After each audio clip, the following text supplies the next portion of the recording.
Morning children, welcome back to morning class. Student of class 8, history, chapter number 4. And now the further topic is other revolt, Bihar and Bengal. Now let's have a look. आज हम लोग देखेंगे कि कैसे धीरे धीरे करके जो रिवोल्ट था वह बिहार और बंगाल जैसे जगहों पर भी प्रारंभ होने लगा। पिछली कक्षा में हम लोगों ने जाना था कि कैसे हाउ द प्रेजेंटर्स रिवोल्ट और how the rebellion start the rebel for the Britishers of the land revenue policy, because the policies are being continued due to the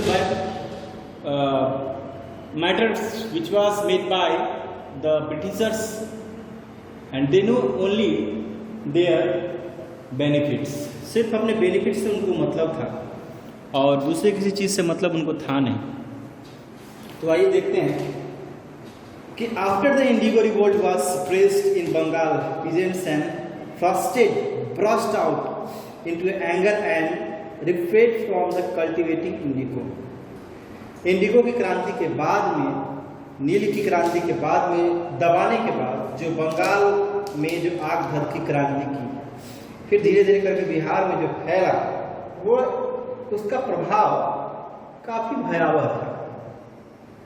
actually धीरे धीरे करके जितने भी ये क्रांति होते चले गए उनका सबसे बड़ा कारण यह था लोगों में असंतोष, यानी पीजेंटर्स फार्मर में असंतोष हो जाएगा। इसी के कारण ये सभी चीजें जो है वो होती चली जा रही थी। तो बिहार में क्या था ऐसा? तो indigo peasants to Bihar revolt at large scale in Darbhanga and Champaran in 1866 to 68। Darbhanga और चंपारण दो ऐसे जगह थे जहाँ पे इंडिगो की खेती जो है बड़े पैमाने पर की जा रही थी और वहाँ के लोगों ने यह क्रांति स्टार्ट किया जो कि 1866 से लेकर 1868 तक चला। Once again unrest broke out amidst peasants in 1870s in East Bengal। East Bengal में भी जो है 1870 ईस्वी में फिर से यह स्टार्ट हुआ and the powerful and the cunning zamindars were infamous for their the notorious use of tenants। और जो पावरफुल जमींदार वगैरह थे उन्होंने फिर अपनी मिली भगत से अपने लॉयल को प्रूफ करने के लिए क्रांति को इन्होंने दबा दिया। फिर Bengal peasants also had a long tradition, एक बड़े ही लंबे समय से ये भी लड़ते आ रहे थे, क्योंकि फिर 1782 में हुआ when the peasants of north Bengal is rebelled against the East India. North Bengal के जितने भी सारे जो पीजेंटर्स थे उन्होंने ईस्ट इंडिया कंपनी के रेवेन्यू के लिए जो क्रांति की वो फिर से Devi Singh from 1872 to 1876 peasants were came together untimely north of North Rent Union fought against the जमींदार। 1772 से लेकर 1776 तक उसमें भी जो है वो क्रांति लड़ा गया वहाँ के जमींदारों के खिलाफ and it was stopped only when the government suppressed of peasants completely। यह दबाया सिर्फ तब गया जब पूर्णतः सरकार ने ही इनको जबरन बंद कराया। साथ ही again a large section of a new intelligentsia gave support to peasants cause. फिर दोबारा जो है बड़े भूभाग क्या कह सकते हैं, ऑल सेक्शन जैसे पीजेंटर्स थे, जमींदार थे, लगभग सभी तबके के जो लोग थे वो काफी इससे कुपित थे, क्योंकि धीरे धीरे करके सभी को यह मालूम होता चला जा रहा था कि स्थितियां क्या हो रही हैं। पहले मुगल जो वंश था उस समय स्थितियां क्या थी और आज की स्थितियां क्या है। तो ये सभी प्रॉब्लम्स उनको काफी झेलना पड़ रहा था और प्रॉब्लम्स के कारण उन्हें भी काफी ऐसी दिक्कतें आने लग गई। तो इसी की वजह से ये रिवोल्ट जो है वो होना प्रारंभ हो गया। ठीक है। तो revolt in Poona and Ahmednagar, Poona और अहमदनगर में कैसे रिवोल्ट फैला। तो आइए देखते हैं। महाराष्ट्र में द ब्रिटिश गवर्नमेंट, GOVT लिखा हुआ है, गवर्नमेंट का जो शॉर्ट फॉर्म है वो, the British government had directly settle the revenue with the peasants. British government ने जो है वो डायरेक्टली लेना प्रारंभ कर दिया। ब्रिटिश गवर्नमेंट ने किससे? पीजेंट्स यानी फार्मर्स से। तो क्या हो गया? And the same time they increase the revenue, और उसी समय जो है उन्हें रेवेन्यू जो है वो भी रेट हाई कर दिया।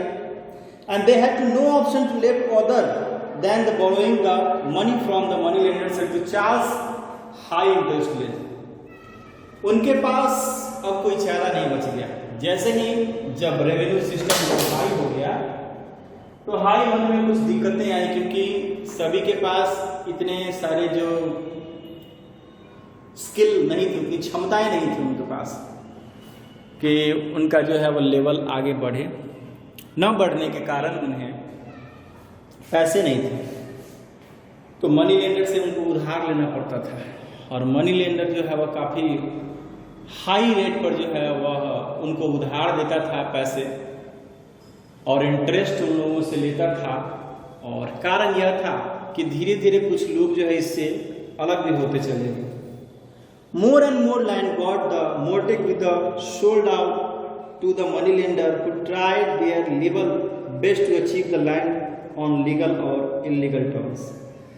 ज़्यादा से ज़्यादा जो है वो ज़मीन मनी लेंडर जो है वो अपने नाम पर उन्होंने लिखवा लिया, और कुछ लीगल भी थे और कुछ इलीगल जो टर्म्स थे उनको भी उन्होंने काफ़ी अपनाया, जिसको बनिक कहते हैं। बनिक पर जो है उन्होंने पैसा ले लिया और सही समय पर इंटरेस्ट ना दिए जाने पर उनके ज़मीनों को हथिया लिया। Peasants become impatience by the end of year 1875। 1875 के बाद जो फार्मर्स थे उनकी स्थिति काफी खराब हो गई, जिसके कारण उन्होंने अपना धैर्य खो दिया। And a huge agrarian riots took place, और बहुत बड़े पैमाने पर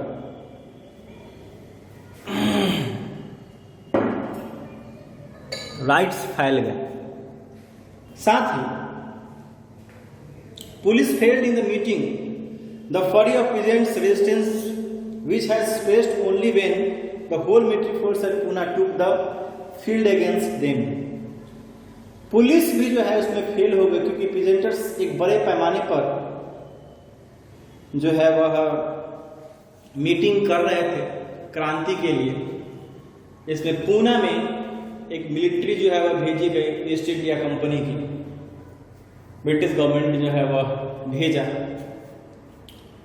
उस क्रांति को दबाने के लिए।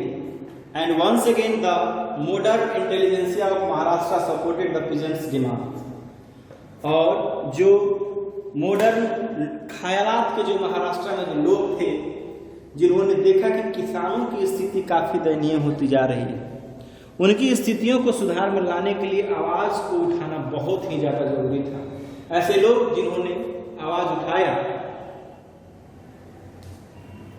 वो सभी लोग ईस्ट इंडिया कंपनी के विरुद्ध या तो मरवा दिए गए, और नहीं तो उनको गिरफ्तार कर लिया गया। और इस तरह से पूना और अहमदनगर के रिवोल्ट को भी जो है उन्होंने काफ़ी दबाने का काम किया। तो इस दो टॉपिक के रिगार्डिंग जितने भी क्वेश्चंस हैं आप लोग कर लेंगे, और साथ ही जो जो प्रॉब्लम्स आएंगी उसे हम लोग डिटेल कर लेंगे 7 से 8 के बीच में। और हो सकता है कि इससे भी क्वेश्चन जो है वह आपको आए आपके एग्ज़ाम में, जो कि पीरियडिक टेस्ट का एग्ज़ाम जो है वह अभी कुछ ही दिनों के बाद होने वाला है। तो आपकी तैयारियों के लिए बेस्ट ऑफ लक है, और सभी बच्चे अच्छे अंकों के लिए सारे क्वेश्चन को अटेम्प्ट करना जो है बहुत ही ज़रूरी है। हमने और टाइप के क्वेश्चन उसमें दिए हुए हैं, मगर ध्यान रहे कि राइटिंग अच्छा होना चाहिए और ज़्यादा से ज़्यादा कंटेंट जो है वो सही तरीके से मैटेरियलाइज होना चाहिए। तो बने रहिए हमारे साथ। धन्यवाद।